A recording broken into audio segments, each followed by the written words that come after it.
Hi, இன்னைக்கு சுவையான வாழைப்பூ பொரியல் எப்படி பண்ணுறதுன்னு பார்க்கலாம். ஒரு குக்கரில் ஊற வச்ச பச்சை பயிறு, ஒரு டம்ளர் தண்ணி, கொஞ்சமாக உப்பு சேர்த்து ஒரு விசில் விட்டு எடுத்துக்கலாம்.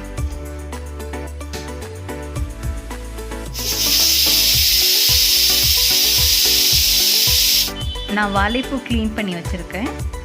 வாழைப்பூ எப்படி க்ளீன் பண்ணுறதுன்னு நெக்ஸ்ட் வீடியோவில் சொல்கிறேன். க்ளீன் பண்ணி வச்ச வாழைப்பூவை ரஃப்பாக சாப் பண்ணிக்காங்க. வாழைப்பூ க்ளீன் பண்ணுறப்போ உங்களுக்கு கடைசியாக இந்த மாதிரி இருக்கும், அதை ஃபைனாக சாப் பண்ணிக்காங்க.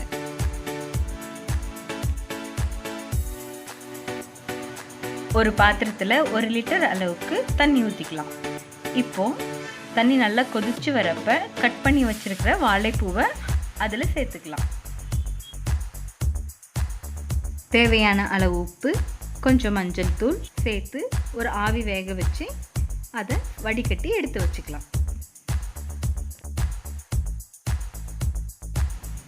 இப்போது நாம் தாளிப்புக்கு ரெடி பண்ணிக்கலாம்.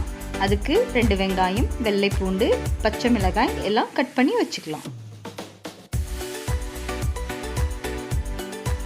இப்போது ஒரு கடாயில் எண்ணெய் ஊற்றிக்கலாம்.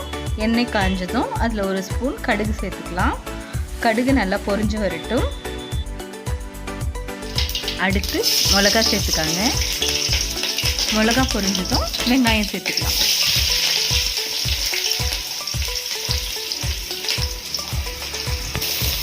வெங்காயம் நல்லா பொன்னிறமாக வர வரைக்கும் வதக்கிக்கலாம். அடுத்து கருவேப்பிலையும் தட்டி வச்ச வெள்ளைப்பூண்டும் சேர்த்து வதக்கிக்கலாம்.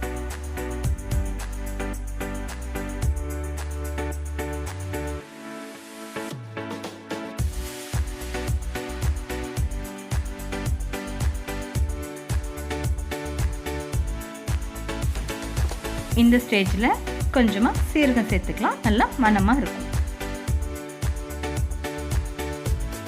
வெங்காயம் நல்லா வதங்கிருச்சு. இப்போ வேக வச்ச பச்சை பயிறு சேர்த்துக்கலாம்.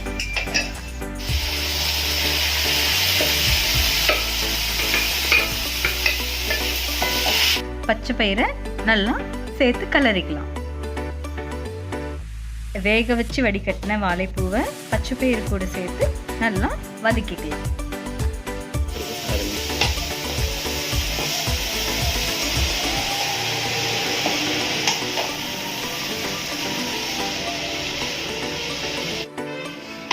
இப்போது வாழைப்பூவும் பச்சை பயிரும் நல்லா வதங்கி வந்துடுச்சு. உங்களுக்கு காரத்துக்கு தேவையான அளவு மிளகாப்பொடி சேர்த்துக்கலாம். நான் வீட்லேயே கடலக்கொட்டை மிளகா அப்படி ரெடி பண்ணி வச்சுருக்கேன். இதை நீங்கள் சேர்த்துக்கிட்டிங்களா இன்னும் டேஸ்ட் கூடி வரும். இது வந்து ஆப்ஷனல் தான்.